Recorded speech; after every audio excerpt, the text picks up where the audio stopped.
Bonjour à tous et bienvenue dans ce nouvel épisode des Récits du Doc, dans lequel vous allez apprendre qu'à une époque où les sciences étaient un territoire presque exclusivement réservé aux hommes, une femme, brillante, s'impose en révolutionnant notre compréhension de la matière, de l'énergie et de la vie elle-même. Son nom, Marie Curie. Et savez-vous qu'en son honneur, on a nommé un élément du tableau périodique? Lequel?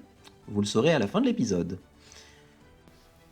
Née Maria Sklodowska en Pologne, puis devenue icône scientifique à Paris, elle fut la première femme à remporter un prix Nobel, la première à en recevoir deux, en physique et en chimie, mais derrière cette gloire, ce fut un parcours semé d'embûches, comme on l'imagine très bien, de défis personnels et de découvertes qui continuent de bouleverser notre monde.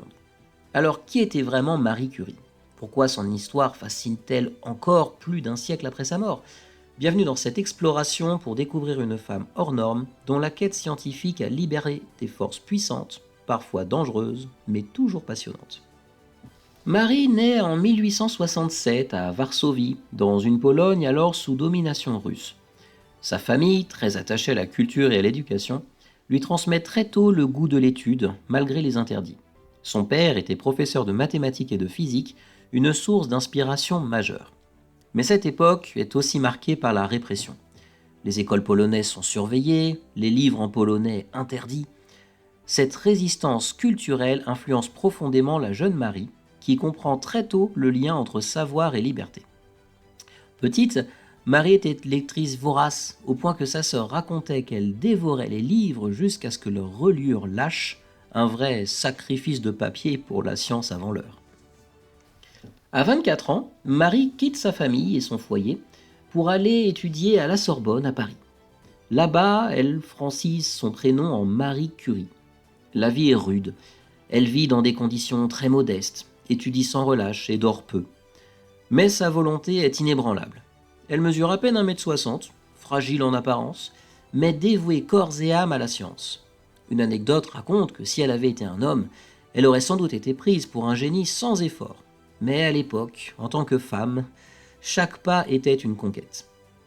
Autre petite anecdote, quand Marie arrive à Paris, elle avait si peu d'argent qu'elle se chauffait avec des piles de livres dans son petit logement. On peut dire qu'elle était vraiment prête à chauffer son esprit avant tout. Avec son mari, Pierre Curie, elle s'attaque à un mystère fascinant, la source de la radioactivité qu'a découvert Becquerel. Après des mois d'extraction minutieuse de minerais lourds de la région de Yakimov, ils isolent deux éléments jamais identifiés, qu'ils nomment alors le polonium, du nom de la Pologne natale de Marie, et le radium. Pour cela, ils manipulent des tonnes de minerais dans des conditions extrêmes et des radiations contre lesquelles ils ne sont pas protégés. Une époque où les dangers sont encore méconnus. Et c'est en 1903 que Marie partage avec son mari Pierre Curie et Henri Becquerel le prix Nobel de physique pour la découverte de la radioactivité.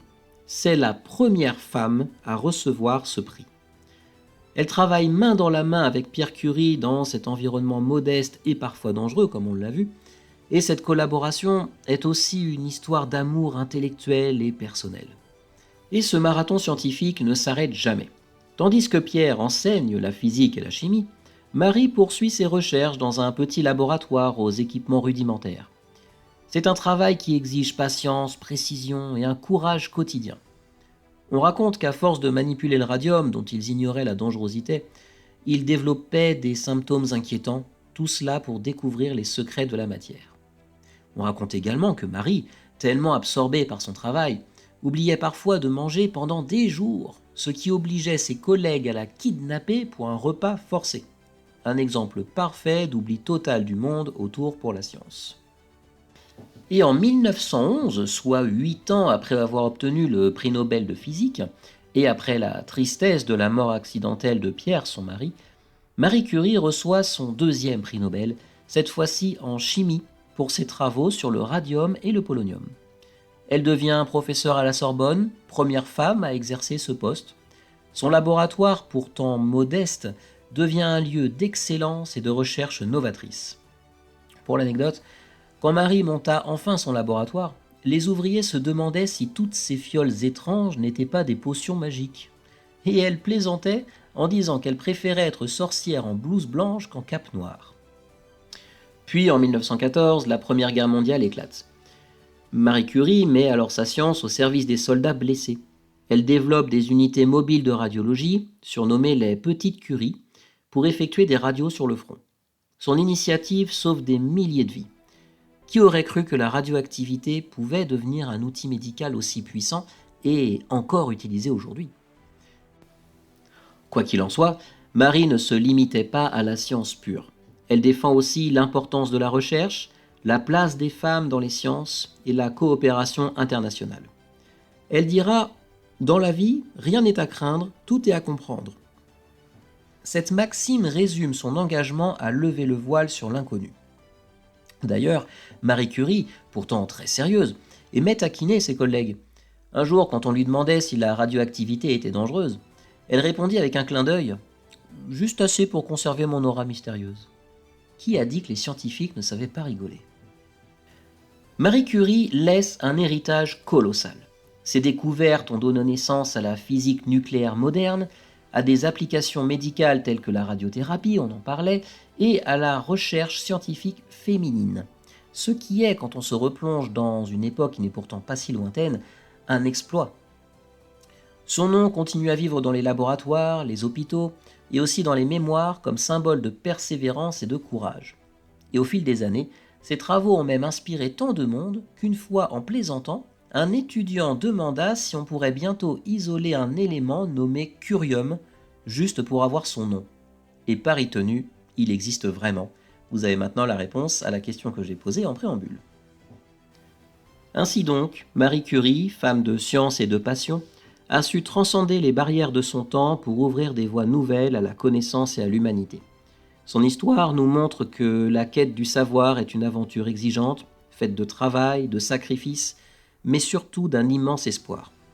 Aujourd'hui, penser à Marie Curie, c'est rappeler que la science, au-delà des formules, c'est avant tout une force pour le progrès, la guérison et la liberté. Merci à tous de m'avoir accompagné dans ce voyage dans le temps, dans les sciences et dans, enfin, une femme qui obtient un prix Nobel et qui a ouvert la voie à de nombreux autres. C'est vraiment quelque chose que je mets en avant. Quoi qu'il en soit, merci beaucoup. N'oubliez pas d'activer les notifications si vous êtes abonné à ma chaîne et si vous ne l'êtes pas encore, c'est le moment de vous abonner. En tout cas, moi je vous souhaite une excellente journée et je vous dis à très bientôt avec un nouveau personnage.